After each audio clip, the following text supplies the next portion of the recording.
자, 니츠 투자 쪽 하고 있습니다. 자, 투자 쪽. 투자회사 쪽 하고 있습니다. 네, 숫자 몇 개 외워야 되는데요. 특별한 것 넘어가겠습니다. 자, 그 다음에 374페이지에 보면 부동산에 대한 처분에 대한 제한이 있거든요. 그래서 374페이지에 기억, 니은, 디귿 있잖아요. 이쪽 묶어서 별표 하나 쳐놓으시겠습니까? 별표. 이게 출제할 때가 됐는데 안 하고 있습니다. 374페이지에 맨 위에 기억, 니은, 디귿. 이게 바뀌었어요. 주택법이 2년 전에. 그래서 이게 저희 시험에서 안 나왔고요. 그래서 아마 이게 굵은 글씨체로 되는 것 같습니다. 자, 다시 한번 보시면, 자, 이 투자회사에서 부동산을 매입했습니다. 매입했을 때 처분 제한 기간이 있어요. 처분 제한 기간이 국내에 있는 부동산 중 주택법에 따른 주택은 1년이고요. 1년. 그래서 국내에 있는 부동산에 여러분이 투자하시면 주택법에 따라서는 1년 이내에 처분 금지입니다. 처분 금지고요. 그 다음에 국내에 있는 부동산 중 주택법에 따른 주택이 아닌 부동산이 있어요. 주택법에 따른 부동산이 아닌 것은 1년입니다. 1년. 그다음 국외에 있는 부동산은 정관에서 정하는 기간, 그러니까 디귿번에 별표 하나 치겠습니다. 국외에 있는 부동산은 정함이 없어요. 정관에 알아서 정하시면 되겠습니다. 그래서 여러분들이 부동산 투자회사를 설립하셔서 우리나라에 투자할 수도 있지만 뭐 중국이라든가 인도에 투자할 수도 있겠죠. 이럴 경우에는 여러분들이 국외에서 정하는 기간에 정관에서 정하는 기간에 투자하시면 되겠습니다. 예전에 이게 기간이 있었어요. 예전 뭐 6개월 이내 처분 못한다든가 1년 이렇게 쭉쭉 변하다가 지금 최근에 와 있습니다. 그래서 저희 쪽에 문제는 없는 것 같아요. 문제로 만들어진 건 없는데 이게 2년 전에 바뀐 규정이기 때문에 여러분한테 다음에 한번 더 하도록 하겠습니다. 이게 지금 기업과 니은이 좀 제가 보기에는 마음에 안 드는데 주택법에 따른 주택은 1년 이내 처분 금지고요. 그 다음에 국내에 있는 부동산 중 주택법에 따른 주택이 아닌 부동산 뭐라면 1년이죠 이것도. 기억하고 뭐 같은가요? 네?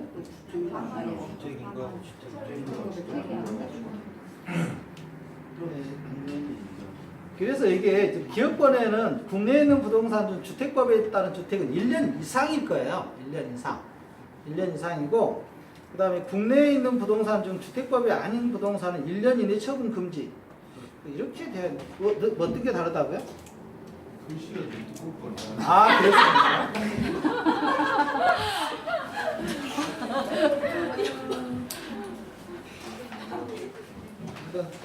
이쪽에 글씨가 두꺼운 것과 두껍지 않은 걸 구분하시는데요. 1년 이상과 1년 이내로 이렇게 구분해야 될 것 같아요. 디귿번은 국외에 있는 부동산은 정한이 없다고요. 아무튼 기억, 니은, 디귿은 별표 하나 쳐놓으시고 이건 다음에 제가 다시 한번 정리해서 투자회사법 다시 한번 봐야 되겠습니다. 살펴본 후에 다시 해야 되겠습니다.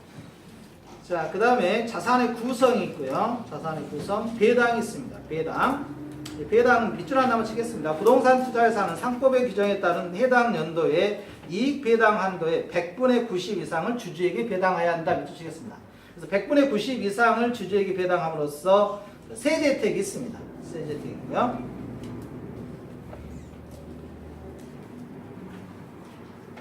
나머지는 뭐 차입도 할 수 있고요. 여러분들이 부동산 투자회사를 설립하신 후에 차입할 수가 있습니다.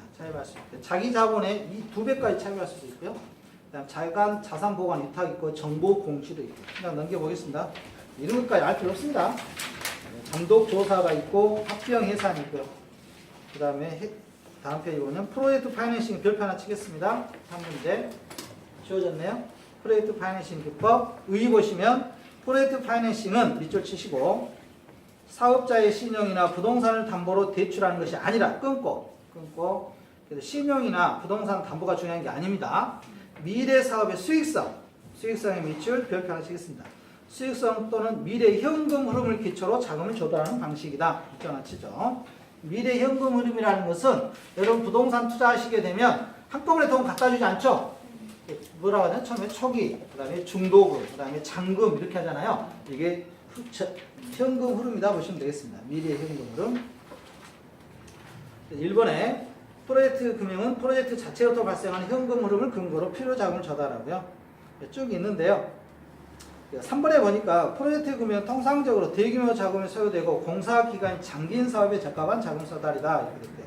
이건 뭐 소유가도 시켜주면 되겠다는 거죠. 정부 입장에서는. 자, 한 장 넘겨보죠. 자, 7번에 비율표 하나 칠까요?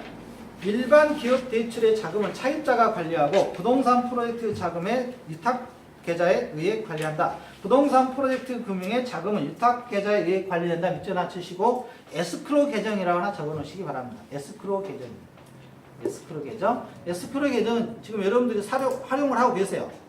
여러분들 자주 오늘도 활용하신 분이 있어요. 에스크로 계정 뭐냐면 인터넷에서 혹시 물건 구매하신 분 있죠? 뭐 G마켓이라든가 인터파크라든가 11번가라든가 뭐 이런 쪽에서 물건 구매하신 분들은 당사자끼리 거래하잖아요. 물건 올리면 그래서 거래가 하는데 그 올리시는 분한테 직접 돈은 안 주죠. G마켓에서 관리하고 있다가 그 결제가 서로 상대방께 물건 주고받으면 G마켓에서 다시 결제해 주잖아요. 이런 개념이 에스크로 통장이라고 보시면 되겠습니다. 에스크로 통장. 빠졌어요. 에스크로 계좌가 있다는 게 좀 특이한데 이 프로젝트 파이낸싱 기법은 에스크로 계좌에 의해서 관련. 그래서 이 에스크로 계좌에서 자금 순서를 정합니다. 자금 순서 먼저 시행사하고 대출해준 쪽하고 공동으로 관리해요. 은행하고 시행사가 있고요. 자, 여기서 분양이 이루어지면 돈이 순차적으로 들어오지 않겠습니까? 초기 뭐 중도금, 잔금 이렇게 들어올 때 통장을 하나 만들어서 에스크로 계정 하나 통장을 만들어서 공동으로 관리합니다. 공동으로 관리하면서 여기에서 자금 집행 순서를 정합니다.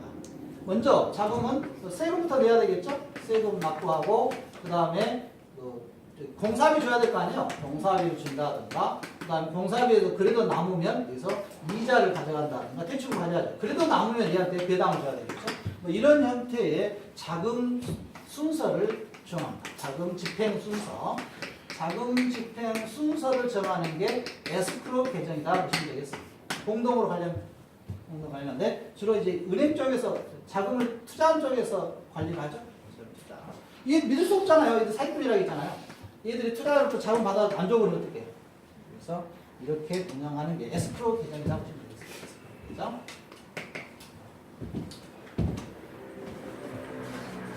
자, 그래서 1번에 특징의 별표 치고요. 특징은 두세 번 읽어주셔야 됩니다. 시험 문제 하나니까요. 특징.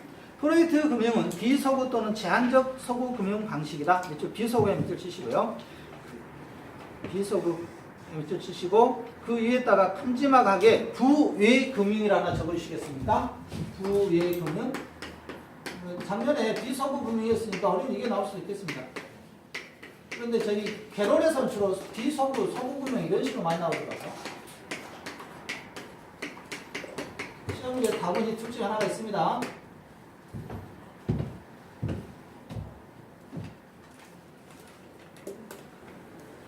비소구에다가 부예금융이라고 하나 적으시면 좋겠습니다. 예금융. 저희 쪽에는 있죠? 예? 자, 저희 142번 키워드인데요. 142번 키워드는 프로젝트 파이낸싱에서 비소구 금융 되어 있고요. 부예부채, 부예금융입니다. 부예부채, 부예금융 같은 개념이고요. 외자에다 동그라미 치셔야 되겠죠? 외자에 동그라미 치시고 부내금융 하면 틀리다고요? 부내금융 틀리고요. 143번에 부동산 투자회사 자문회사 하는 투자하고 운용 자문만 담당하고요. 144번, 145번, 146번 묶어서 하나 기억하셔야 됩니다. 자, 144번은 자기관리 리츠는 실체회사고 실체가 있다겠죠? 10억이고 자본금 6월 이내 70억 이상이어야 되고요. 145번에 기업구정 리츠는 명목회사고요. 실체가 없습니다. 상근 임직은 없습니다. 5억이라든가 자본금 5억이고요. 그 다음에 6개월 이내에 50억이가 되고요. 법인세 혜택이 있다겠죠? 법인세 혜택. 이것은 위탁관리도 마찬가지입니다. 100분의 90을 배당을 해줬을 때 법인세 혜택이 있습니다. 위탁관리 리츠도 명목회사고 자본금 5억에 6개월이 지나면 50억까지 설정해야 됩니다. 자, 145, 146, 144는 한 문제 묶어서 한 문제입니다. 자, 그래서 318페이지에 가시면 다시 한번 특징에서 프로젝트 금융은 사업의 수익성을 담보로 한 대출이기 때문에 해당 사업이 도산할 경우에도 사업주는 개인적인 채무를 지지 않는 비소구 금융에 해당된다.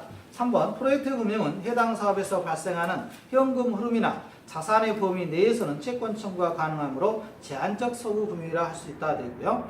그다음 2번 프로젝트 파이낸싱의 장점 보겠습니다. 차입자로서 개발업자의 장점이 있고요. 다양한 사업 주체가 참여하고 이에 당사자 간의 이용 배분이 밑줄 치겠습니다. 이용 배분이 가능한 게 장점 중에 장점이죠. 부의 금융 효과 있네요. 부의 금융 효과에 밑줄 치시고 부의 금융 효과를 누릴 수 있어 개발업자의 채무 수용 능력이 제고돼 좋아진다 이거죠.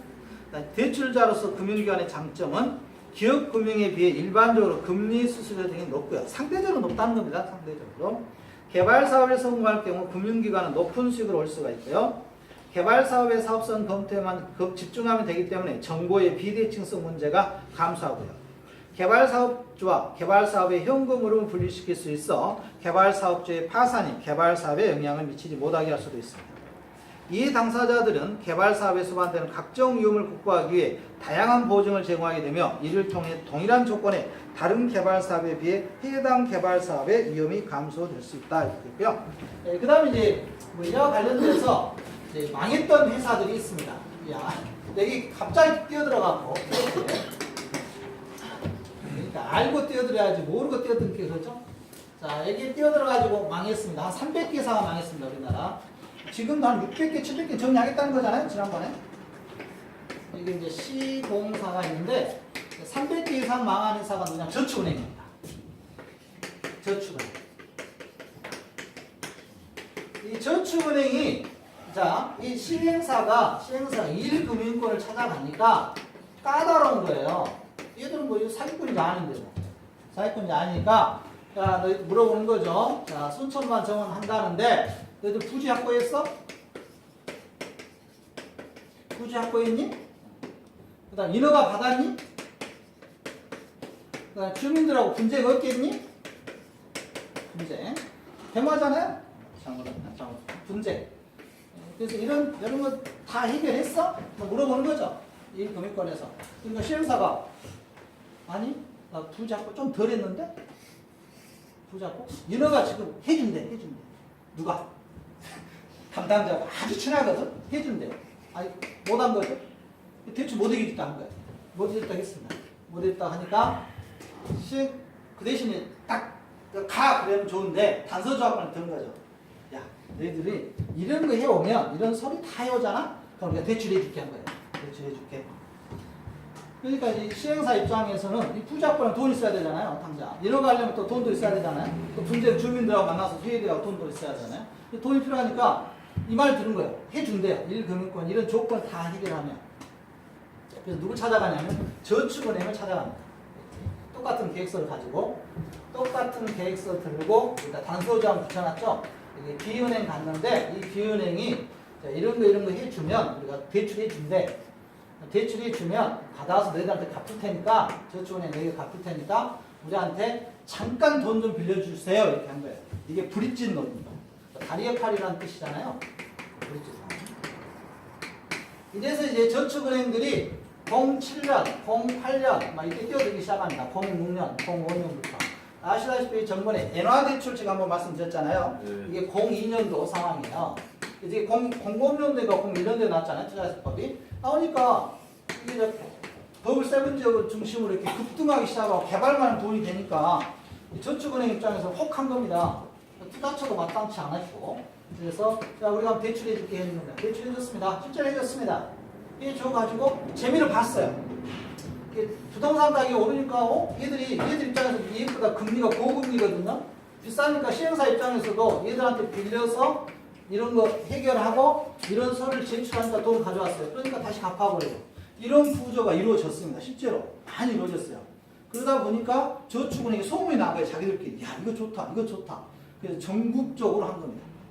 그게 이번에 박지원 전 대표가 저축은행 사건과 뇌물 사건에 의해서 무죄 판결 받았잖아요. 거기서 끼어든 겁니다. 알선해달라고. 그 다음에 부산에 뭐 저축은행 그랬고요. 광주의 보혜저축은행 뭐 기타 등등 많았죠. 순천지는 잘 모르겠습니다만.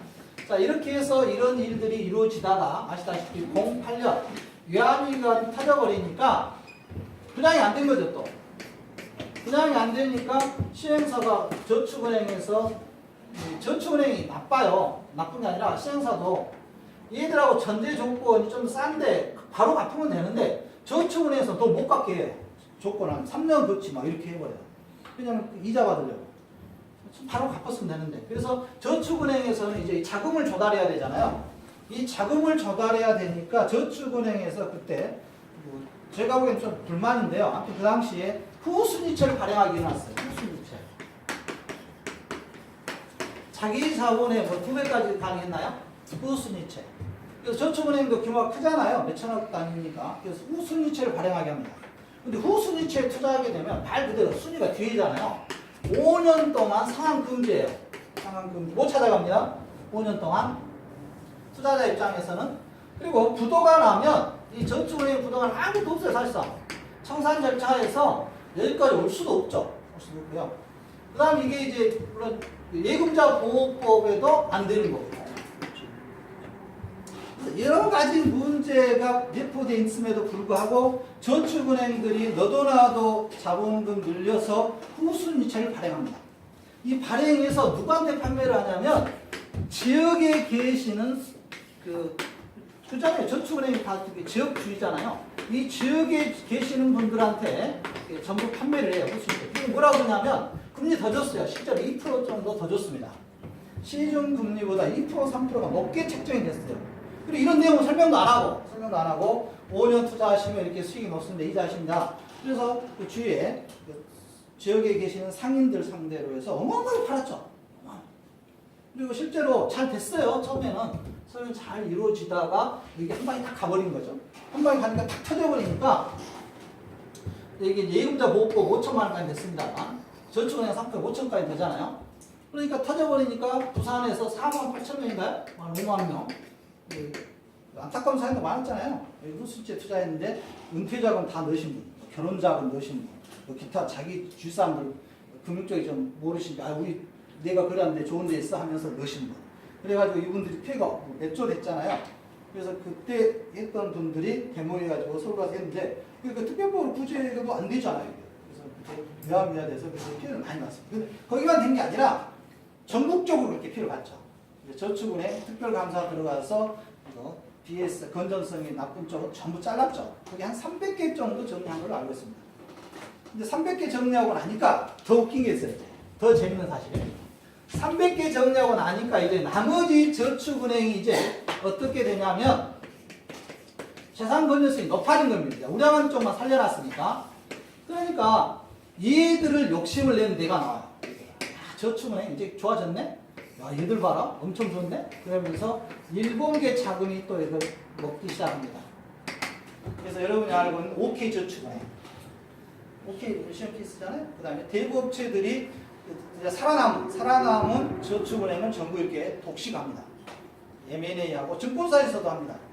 그 한국투자증권에서도 은행을 못하게 하니까 한국투자저축은행을 또 인수하고 살아남은 쪽 인수 많이 합니다. 증권사들이 또 대대적으로 저축은행을 인수했어요. 살아남은 쪽은 좋아졌는데 그렇지 않은 쪽은 많이 없어졌고요. 피해는 일반인들이 봤죠. 일반인들이. 그리고 구제가 안 됐죠. 일반인들 피해는 구제가 안 됐고요. 그 다음에 저축은행이 좋은 점은 은행이라잖아요. 은행이라니까 진짜 은행인 줄 알고 금리가 얘들은 보통 25%에서 29%까지 갔죠. 사실상 합체인데 근데 차이점은 저축은행과 여러분들 대부업체죠. 완전히 다르잖아요. 대부업체는 대부업체법을 적용받아야 되고 저축은행법 적용받아야 되니까 완전히 다릅니다. 근데 금리 차이 별로 없는데 그래서 지금 저축은행이 지금 남아있는 저축은행은 자산 건전성은 굉장히 높이 되어 있습니다. 높고 그다음에 후순위채 발행도 좀 적고요. 그래서 그때 저축은행에 투자해서 망하신 분들은 후순위채에 투자하신 분들. 왜 후순위채가 나왔냐면 브릿지론이라고 했습니다. 이것 때문에 시행사에 대출해주기 위해서 자금을 확충하면서 벌어졌던 사건이 지금도 후유증이 있죠. 이쪽에서. 그래서 브릿지론이라고 있었고요. 시험에는 안 나올 겁니다만. 자, 여기까지가 시험 문제 한 문제였습니다. 한번 풀어볼까요? 522페이지 가보겠습니다. 자, 522페이지에 10번 문제입니다.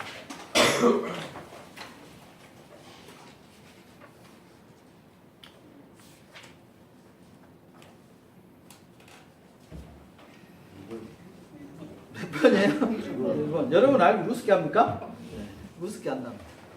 뭐 이 정도 난이도입니다. 이 정도 난이도. 내년 올해도 이 정도 난이도 같아요. 왜냐하면 이 투자세법이 자주 바뀌었기 때문에 이 문제는 1번이 답이랍니다.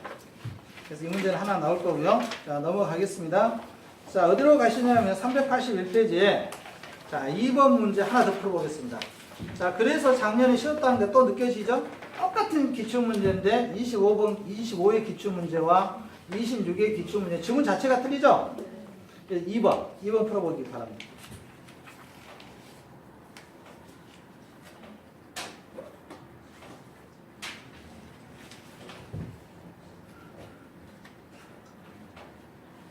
아무튼 숫자를 모르면 못 푼다고 했는데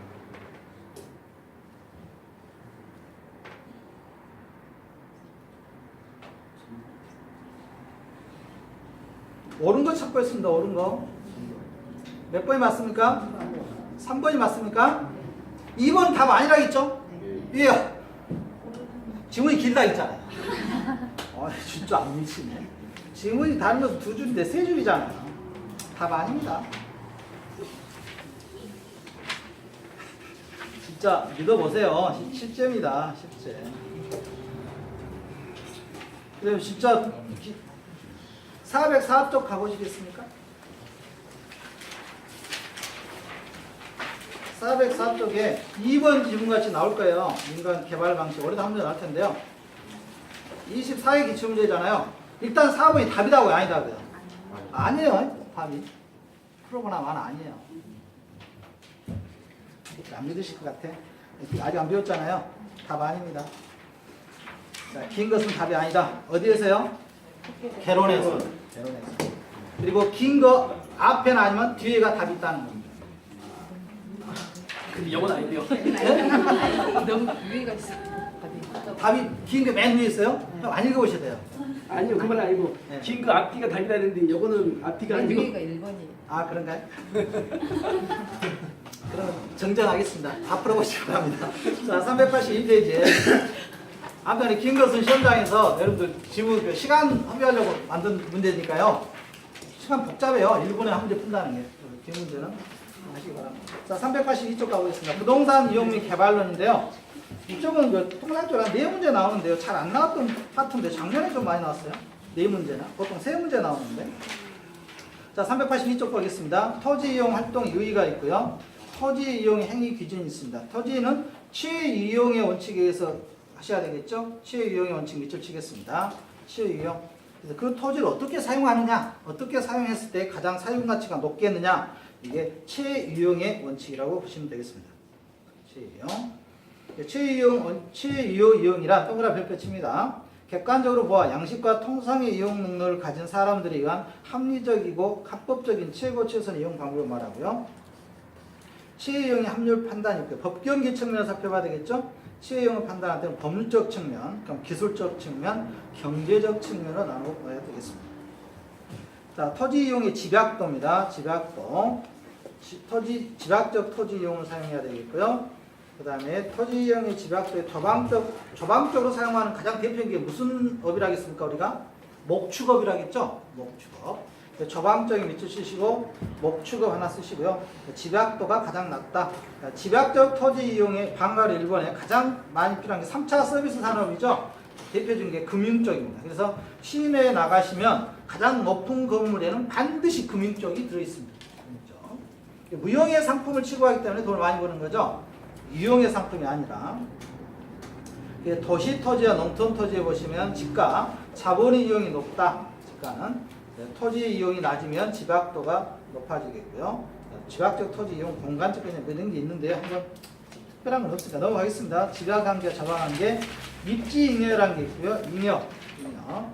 잉여라는 것은 남아있는 상태죠. 남아있는 초과 이용을 말한다. 밑줄 치겠습니다. 입지잉여란 입지 조건이 양호한 경우 발생하는 특별한 이익, 즉 초과 이윤을 말한다. 입지잉여는 초과 이윤이다. 작년에 잉여란 표현이 한번 나왔었죠. 잉여란 표현이 나왔었고요. 자, 작년에 잉여가 나왔으면 올해는 385페이지에 도시 스프롤이 나올 수도 있겠습니다. 도시 스프롤 하나 밑줄 치시고 별표 치겠습니다. 개구리가 어디로 뛸지 아십니까? 모르죠? 그게 스프롤 현상입니다. 도시가 팽창하는데 어떻게 팽창할지 모르겠다 입니다. 그래서 무질서하고 무계획적이고 불규칙적으로 도시가 팽창하는 것을 우리가 도시 스프롤 현상이라고 합니다. 이 계획 꼭 기억하셔야 돼. 자, 도시 스프롤 현상이라 밑줄 치시고 도시 스프롤 현상이란 도시의 성장이 무계획적 밑줄 치기 바랍니다. 무계획적, 불규칙적, 그다음에 무질서. 시험 문제에서는 계획적 이렇게 나오겠죠. 도시 스프롤 현상입니다. 볼품없이 확대되고 발산되는 현상을 말한다. 이는 인구의 도시 집중, 도시 군 계획이나 토지 이용 계획을 소홀히 한 데서 비롯된다. 도시 군 계획 나오니까 벌써 히스테리 증상 일으키신 분인데 친근해지시기 바랍니다. 자, 도시 스프롤 현상의 유형 보시면 이런 게 있고요. 그 다음에 도시 스프롤 현상의 특징에 따라 하나 별표 치겠습니다. 항상 특징만 기억하시면 돼요. 토지의 최이용 이용에서 기회를 되면서 일어나는 현상이고요. 대도시의 도심지보다 외곽부에서 더욱 발달한다. 별표 치겠습니다. 도시 스프롤 현상은 도심지보다 외곽에서 더욱 발전한다는 거. 그 다음에 3번에 주거지역뿐만 아니라 상업지역이나 공업지역 등에서도 발생합니다. 4번 스프롤 지대의 집가 현상은 지역 특성에 따라 다양하지만 일반적으로 집가 수준은 표준지 수준 이하이다. 이하에 밑줄 칠까요? 그래서 스프롤 지역은 수준이 좀 낮다. 땅가격이 낮다. 이렇게 보시면 되겠습니다. 직주 분리와 직주 접근 현상이 있고요. 직주 분리하고 뭐가 있습니까? 또 우리가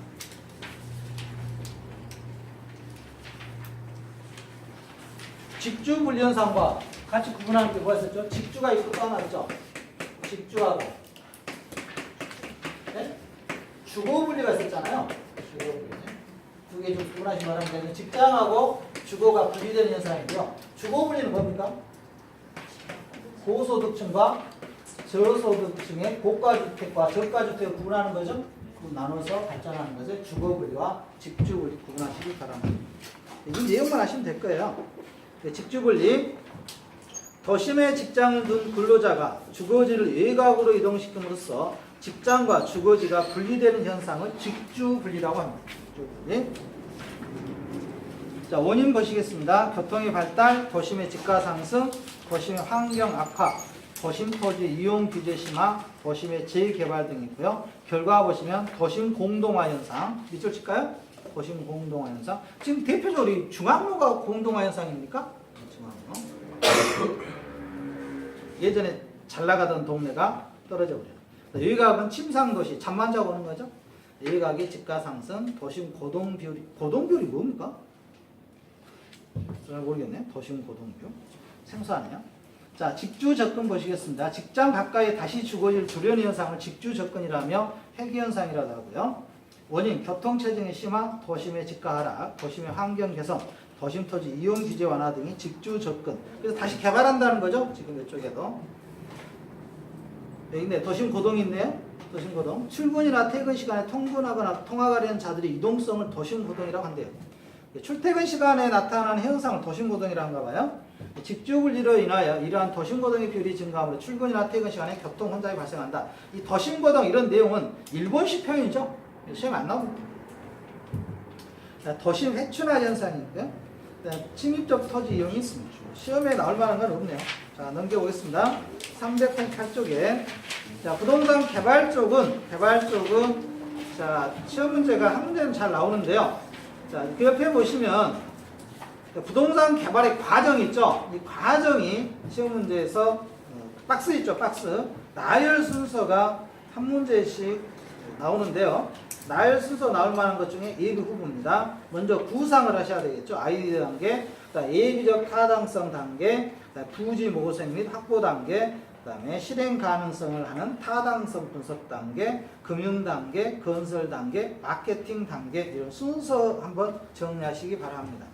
한번 여러분들이 개발한다는 가정하에서 한번 생각해 보시면 좋겠죠. 개발할 때 먼저 아이디어가 있어야 되겠고요. 그 다음에 분석해 봐야 되겠죠. 가서 실제로 한번 타당성 분석, 그 다음에 가서 부지를 어떻게 모색할 건지, 그 다음에 실제로 실행했을 때 타당성 분석, 그다음 자금을 어떻게 여러분들이 가져올지 금융 단계, 그다음 마지막 건설 단계, 그다음 잘 팔아야 되겠죠? 마케팅 이 순서. 그래서 내부적 타당성 분석에는 대략적 밑줄 칠까요? 계략적이다. 단가를 1번 예의적 타당성 분석 단계에서 개발 사업으로 예상되는 수입과 비용을 계략적이다 밑줄 치겠습니다. 계략적으로 구체적으로 아니에요. 계략적으로 예상하는 거고요. 그다음 타당성 분석에서는 구체적이다 밑줄 치겠습니다. 복합 개념 입각과의 구체적으로 분석하는 단계고요. 그래서 구체적으로 분석할 때는 여러분들이 법경기 측면에서 살펴보셔야 되겠죠. 법경기. 그 다음에 마케팅 단계, 단가로 3번에 마케팅 단계, 부동산 개발의 성공 여부는 개발 사업의 시장성 밑줄 치고 마케팅 단계, 시장성이죠. 시장성이고요. 이 시장성 하실 때 3번에 보면 쇼핑센터나 대규모 사무실 건물 등으로 전국적으로 명성 있는 백화점이나 유명회사의 지점과 같은 중요 임차자를 사전에 확보할 필요가 있다 이렇게 되어 있네요. 분소 임차자는 정박 임차자의 좌우되는 경우가 있다 이렇게고요. 아무튼 마케팅 단계에서는 시장성을 살펴보겠다 이렇게 보시면 되겠습니다. 부동산 개발의 위험이 있고요. 부동산 개발 여러 가지 위험이 있죠. 마찬가지로 부실공사 위험, 그 다음에 거시적 시장 환경 위험. 그다음 양가로 2번에 부동산 개발에 따른 위험 보겠습니다. 먼저 법률적 위험이 있고 시장 위험이 있고 넘겨보시면 비용 위험이 있는데요. 이 각각의 위험에 대한 특징이 하나 기억하시면 돼요. 자, 법률적 위험은 먼저 공법, 사법적인 관계에서 발생하는 위험이겠죠. 뭐 공법은 뭐 국계법이라든가 도시개발법 이런 거 보시면 되겠고요. 사법적은 여러분들 권리관계나 이런 거 소유권 이런 문제 보시면 되겠죠. 그래서 공법, 사법. 그다음 시장위험 보시면 시장위험. 자, 법률적 위험 밑줄 칩니다. 법률적 위험 밑줄 치시고 법률적 위험이랑 공법 사법적인 관계에서 발생하는 위험을 말한다. 밑줄 치시고요. 그다음 2번에 이미 토지 이용 계획이 확정된 토지, 확정했던 거랑 치시고요. 이미 토지 이용 계획이 확정된 토지를 매입하여 이용하는 것은 법률적 위험을 줄이는 방법 중 하나이다. 하나이다. 이런 거. 이런 지문 하나 기억하시기 바랍니다. 그다음 시장 위험이 있고요. 시장 위험. 시장 위험이 뭡니까? 시장 위험.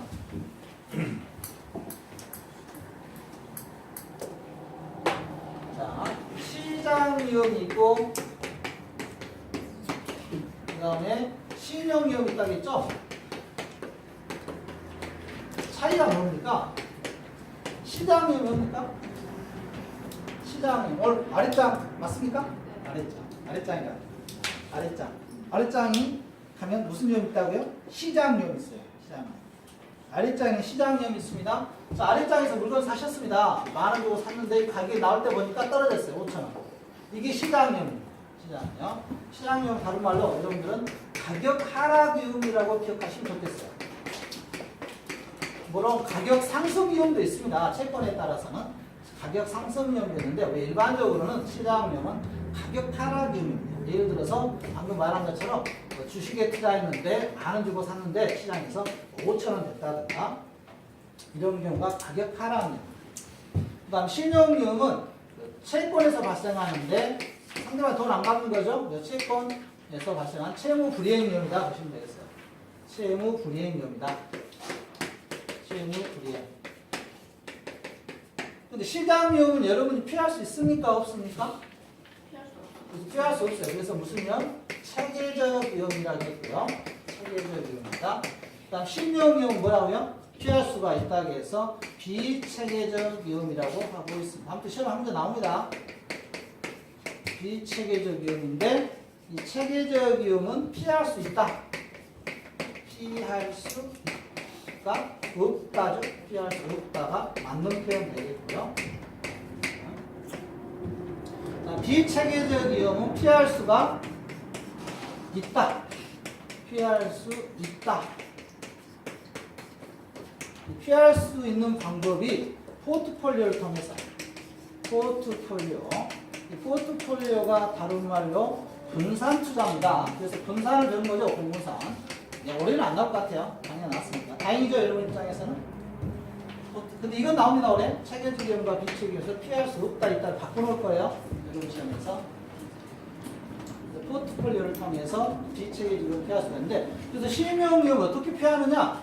신용위험 등급을 나누잖아요. A부터 등급을 쭉 나눠서 등급에 따라서 고객의 신용도에 따라서 대출이 이루어지잖아요. 신용위험을 피할 수가 있습니다. 여러분 우리 개론에서 이 두 개만 나오는 것 같아요. 그러니까 유동성 위험은 어디에 해당될까요? 혹시라도 유동성 위험 피할 수 있습니까? 없습니까? 유동성 네? 시장 위험 유동성은 피할 수 없습니까? 유동성이라는 것은 저희 분필을 갖고 있는데 이걸 즉시 현금화할 수 있느냐 없느냐를 따져보는 거예요. 자, 여러분 투자를 하실 때 즉시 현금화할 수가 있으면은 피할 수가 있는 거고 없으면 체계적 위험이고. 그래서 유동성 위험을 피할 수 있습니다. 피할 수 있어요. 어떻게 피하냐? 주식에 투자하실 때 소형주는 거래가 잘 안 되잖아요. 소형주에 투자하는 것보다는 어디에 투자하는 게? 대형주에 투자하는 게 거래가 많이 되니까 유동성을 피할 수가 있어요. 유동성은 지금 우리가 계속 언급되고 있으니까 이거 하나 정리하겠습니다. 유동성은 신용위험과 마찬가지로 비체계적 위험에 속한다는 거예요. 그래서 비체계적 위험에 속하는 거 유동성 위험, 신용위험은 비체계적 위험으로서 피할 수가 있습니다. 피할 수가 있어요. 그래서 채권에 투자하실 때도 거래가 많이 되는 종목에 투자하시면 되겠죠.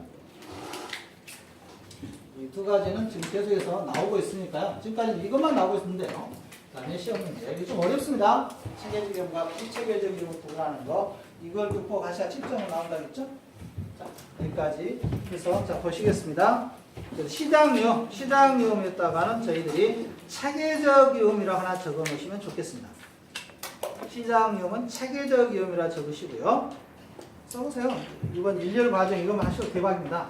체계적 위험이라 하시고 그 다음에 피할 수 없다. 오케이. 피할 수 없다. 그래서 여러분들의 합격은 피할 수가 있습니까? 없습니까? 여러분 합격하셔야죠. 합격하셔야죠. 여러분의 합격은 시장은 체계적 위험입니다. 피할 수 없다. 하나 기억하시면 되겠습니다. 자, 한 장 넘겨보겠습니다. 자, 비용 위험이 있고요. 비용 위험. 자, 부동산 개발의 타당성 분석이 있습니다. 작년에 이게 나열 순서가 나왔는데요. 자, 먼저 나열 순서 발표시겠습니다. 근데 올해는 안 나오겠죠? 작년에 나왔으니까. 먼저 지역경제 분석을 하고, 그 다음에 시장 분석을 하고, 시장성 분석을 하고, 타당성 분석을 하고, 투자 분석을 하는데, 여기에서 이제 올해 시험 문제는 지역경제 분석은 그 지역의 인구, 가구, 고용, 소득 이런 걸 따져보는 거고요. 이쪽 순천, 여수, 광양 소득 높다겠죠? 전국 2위의 소득 구조라고 했습니다. 자, 시장, 제가 한 말 아니고요. 통계청 발표하면 1위가 울산, 2위가 자랑스럽게 여수, 순천, 광양. 그래서 이런 학원 안 됩니다. 혹시 근데 올해 무슨 일이 나와요? 저희 학원. 참 이해가 안 가요, 저는 지금. 이해를 올해 지나가 봐야겠습니다. 순천 쪽에 무슨 일이 나와 지금. 자, 시장 분석. 아니 숫자가 갑자기 늘어나고 있잖아요. 저희 입장에서는 좋은데 순천 지역은 안 좋은 것 같아요. 지금 지역경제가 침체된 공인 중에서 한번 찾습니다. 성인들. 광주 같은 경우는 만 명이 시험 봅니다. 작년에 12,000명 시험 봤잖아요. 근데 순천은요 작년에 1,200명, 여수, 순천, 광양에서 1,300명 시험 봤잖아요. 문제가 있어요. 자, 아무튼 별표 치고 시험 문제 끝내겠습니다. 오늘 시장 세분화 밀착 치겠습니다. 시장 세분화와 시장 차별화를 좀 구분하시라는 문제인데요. 뒤에 다시 하겠습니다만, 자 392페이지에 시장 세분화 밑줄 치겠습니다. 시장 세분화는 수요자의 특성에 따라 시장을 구분하는 것을 말한다. 수요자 밑줄 치겠습니다. 시장 세분화는 수요자에 따라서 학생층이냐, 10대, 20대, 30대로 나눠보겠다는 거죠. 시장 차별화입니다. 차별화는 밑줄 치고 공급입니다. 공급. 그래서 고가 제품이냐, 저가 제품이냐 적으시면 좋겠는데. 공급에다가 고가 제품으로 시장을 진입할 것인지 아니면 저가 제품으로 진입할 것인지가 차별화 전략. 그래서 시장 차별화는 공급자 입장이고 시장 세분화는 수요자 특성. 이게 좀 그게 그것 같아서 헷갈리더라고요. 그 다음 시장성 분석에서 중요한 것은 393페이지에 동그라미 1번의 흡수율 분석입니다. 이 흡수율 분석은 별표 치시기 바랍니다. 올해는 아마 흡수율 분석이 나올 것 같아요. 작년에 안 나왔어요. 흡수율 분석은 여러분들이 시장에 대체로 공급했습니다. 이 백채를 공급했을 때 시장에서 그 백채를 언제 수요가 다 이루어지냐 이겁니다. 언제. 그래서 미래의 개념이에요. 과거 정보를 통해서 미래의 시장에서 반영하는 것을 흡수율 분석이라고 합니다. 동그라미 4번에 별표 치고 흡수율 분석의 목적은 단순히 과거의 추세를 파악하는 것이 있는 것이 아니라 대상 개발 사업에 대한 미래의 흡수율을 파악하는 데 있다. 꼭 기억하시기 바랍니다. 3번에 흡수율 분석은 부동산 시장의 추세를 파악하는 데 도움을 주고요. 여기다 흡수율 분석에다가 흡수율 분석에 두 가지 기억하셔야 돼요. 이 시험 문제입니다. 자, 흡수율 분석은 두 가지 기억하는데 첫 번째는 흡수율 분석일 때 민감도라고 쓸 거예요. 틀려요. 민감도 분석 아닙니다. 민감도 분석 아니고요. 이 흡수율 분석은 과거 추세를 반영해서 미래를 예측해 보겠다는 겁니다. 미래. 이 두 가지 꼭 기억하셔야 되겠습니다. 어디서 문제? 이 문제는 안 틀리시니까 다시 한번 흡수율 분석이 뭐냐? 민감도가 아니고 과거 사례를 통해서 과거를 추세 분석을 해서 과거 추세가 미래에 어떻게 적용될지를 따져보는 것이 흡수율 분석 되겠습니다. 계산하려고는 안 나올 테니까요. 흡수율 분석입니다. 굉장히 좀 용어가 생소해요. 생소합니다. 흡수율 분석까지. 그 다음에 타당성 분석, 투자 분석까지 오늘은 하도록 하겠습니다. 자, 다음 주에 뵙겠습니다. 감사합니다. 감사합니다.